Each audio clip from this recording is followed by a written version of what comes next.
आप सबको जय मसीह की गुड मॉर्निंग में शालोम। आप में से हर एक का आज की इस नई सुबह में स्वागत करता हूँ।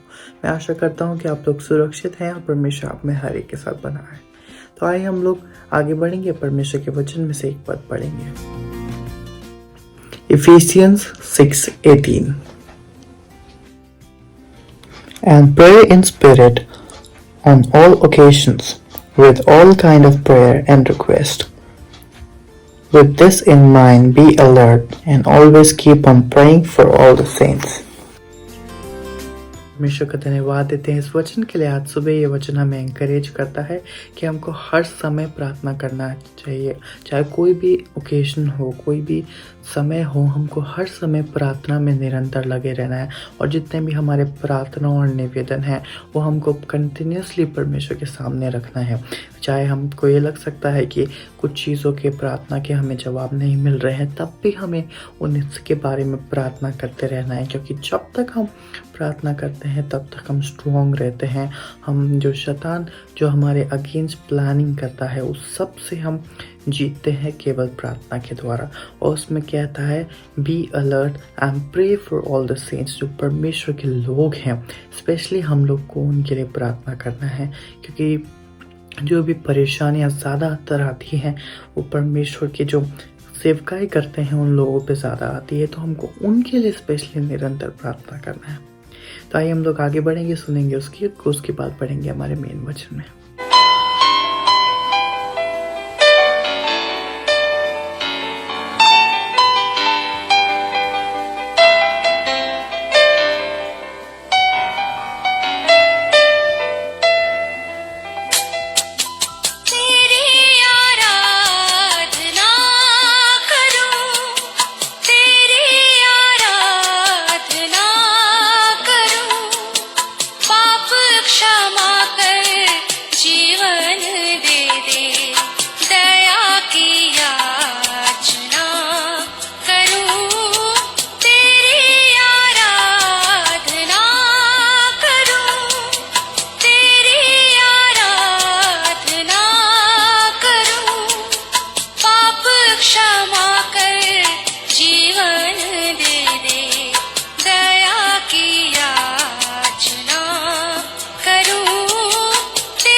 शक्तिमान तू ही है मेरे जीवन का संगीत, तू ही महान सर्वशक्तिमान, तू ही है मेरे जीवन का संगीत।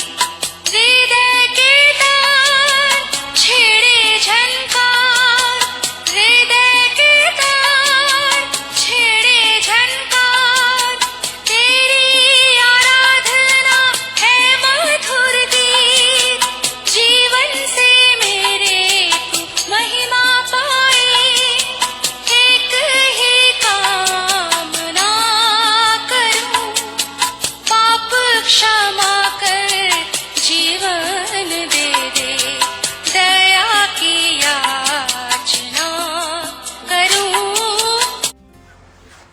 प्रभु परमेश्वर को हम धन्यवाद देंगे कि उसने हम पर दया की, रात्रि का मीठा विश्राम दिया और आज की सुबह का इस प्रकाश हमें दिखाया।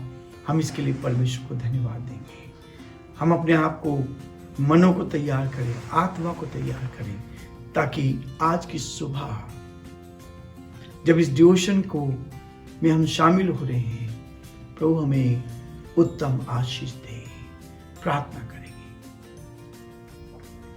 हमारे जीवते और सच्चे विश्वास के योग्य परमेश्वर, हमारा हृदय आपके प्रति धन्यवाद से भरा है। प्रभु हमारे सारे भाई बहनों के लिए जिनको आज आपने हमारे साथ जोड़ा है, हम प्रार्थना करते हैं प्रभु, जो भाई बहन यूट्यूब पर, फेसबुक पर हमारे साथ जुड़े हैं इस ऑनलाइन में, प्रभु यीशु के नाम से हम प्रार्थना करते हैं, उत्तम से उत्तम आशीष दे, हमारे भाई बहनों को आप आगे बढ़ाएं, उनके परिवारों पर आशीष दे, एक एक जन पिता परमेश्वर आपकी उत्तम आशीष को देख पाए, पवित्र आत्मा की सामर्थ को भेजते हैं, आपकी सामर्थ को प्रकट करते हैं, आपकी आत्मा प्रभु एक एक से बातचीत करे और प्रभु आपका नाम ऊंचा किया जाए। हमारे प्रदेश पर आपकी आशीष हो, हमारे प्रदेश के मुख्यमंत्री अशोक गहलोत जी पर आपकी आशीष हो, हमारे पुलिस प्रशासन को हम आपके हाथों में सौंपते हैं, आप उनकी अगुवाई करें, उनकी मदद करें, आपका हाथ उनके साथ बना रहे, ताकि सब बातों के द्वारा आदर महिमा आपको मिल सके और जो आपकी योजना है प्रभु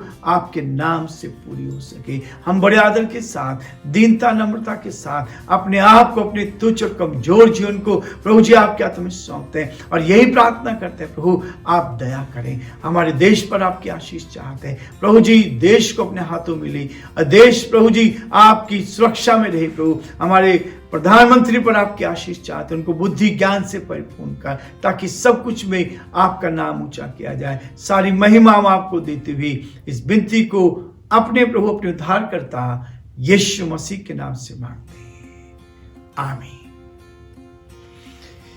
आज फिर से एक नए विषय को लेकर मैं आपके सामने हूं। प्रभु आपको आशीष देगा। सारी दुनिया में अलग अलग भाषाएं चलती हैं। ये भाषाएं कहां से आई हैं? लोग कहते हैं सृष्टि तो अलग अलग रीति है, लेकिन परमेश्वर ने इस सृष्टि को बनाया और सृष्टि को बनाकर 6 दिन में इस सृष्टि की रचना की और परमेश्वर ने उसके बाद भाषाओं को बनाया। ये भाषा का कहां मालूम होता है? वचन में लिखा है, बाइबल में लिखा है कि भाषाओं में गड़बड़ी कैसे हुई है। आज सारी दुनिया में अलग अलग भाषाएं हैं। कई लोग इन भाषा को, एक दूसरे की भाषा को नहीं समझ पाते। हमारे देश में भी बहुत सारी भाषाएं पाई जाती हैं और आज हम इस बात को देखने की कोशिश करेंगे कि मनुष्य के जीवन में ये भाषाएं कैसे आई हैं। पहले एक ही भाषा थी, वो स्वर्गीय भाषा थी, आत्मिक भाषा थी। लोग उसी भाषा को बोलते थे, सब एक दूसरे की सुनते थे। लेकिन देखिए बाइबल हमें बताती है, उत्पत्ति उसका 11वां अध्याय, ये भाषा कहां से आई है।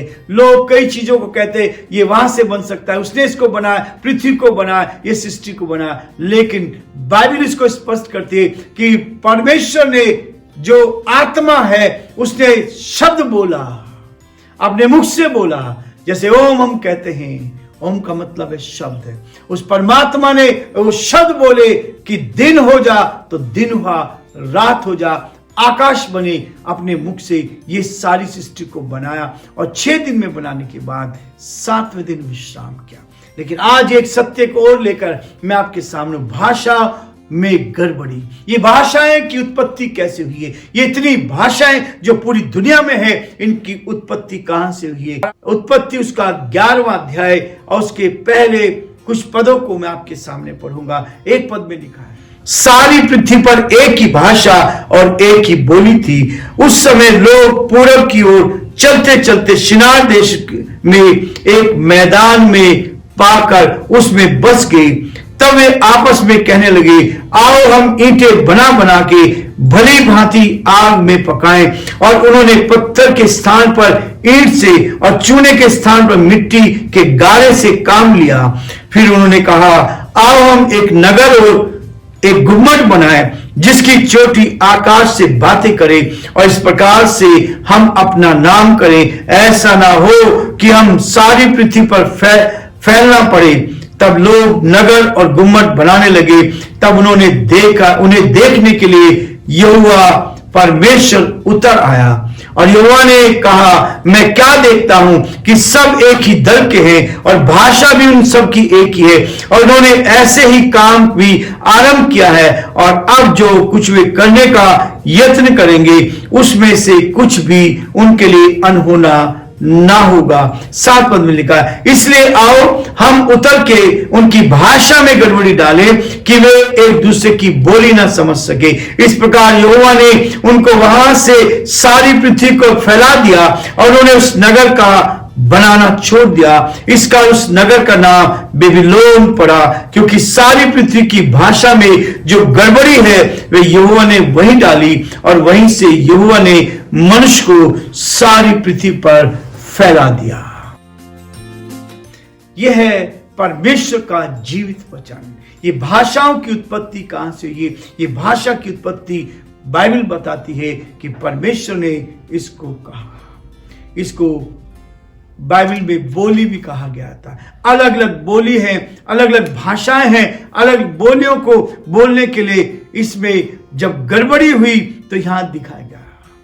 परमेश्वर चाहता है, इसके कारण इनमें से कई भेद उत्पन्न होते हैं।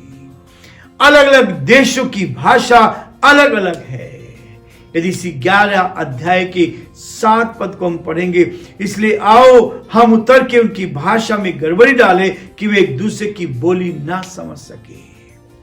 बहुत सारे लोग हैं जो एक दूसरे की भाषा नहीं समझ सकते। इसके कारण मानव सारे संसार में तितर बितर हो गई, सारी दुनिया में फैल गई। हमने इस बात को पढ़ा है अभी 11 अध्याय उत्पत्ति का 8 और 9 पद में कि लोग सारी पृथ्वी पर फैल गई, और ये भाषाओं के कारण, इसके कारण लोग भिन्न भिन्न राष्ट्रों में विभाजित हो गए, अलग अलग भाषाएं बन गई, इतने राष्ट्र बन गए, इतने देश बन गए, अलग अलग जगह। इस चीज को हम बाइबल में पाते हैं।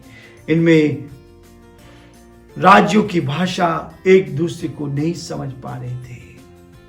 ये भाषाएं जो थी, परमेश्वर ने इनको ऐसा बनाया ताकि लोग एक दूसरे की भाषा को समझ ना सके। लेकिन प्रभु इन भाषाओं को करके आज सारी पृथ्वी पर इस चीज को हम देख रहे हैं कि सारी पृथ्वी में अलग अलग भाषा हैं। यदि आप दानियल उसका 3 अध्याय और उसके 4 पद को निकालेंगे, 3 अध्याय उसके 4 पद में एक बात स्पष्ट कहता है, तब ढिंढोरियों ने ऊंचे शब्द से पुकार कर कहा, हे देश देश और जाति जाति के लोगों और भिन्न भिन्न भाषा के बोलने वालों, तुमको ये आज्ञा सुनाई जाती है कि जिस समय तुम नरसिंगा, बांसुरी और वीणा, सारंगी, सितार, शहनाई आदि सब प्रकार के बाजों का शब्द सुनो, तुम उसी समय गिरकर नबूकदनेस्सर राजा को की खड़ी कराई हुई सोने की मूरत को दंडवत करो।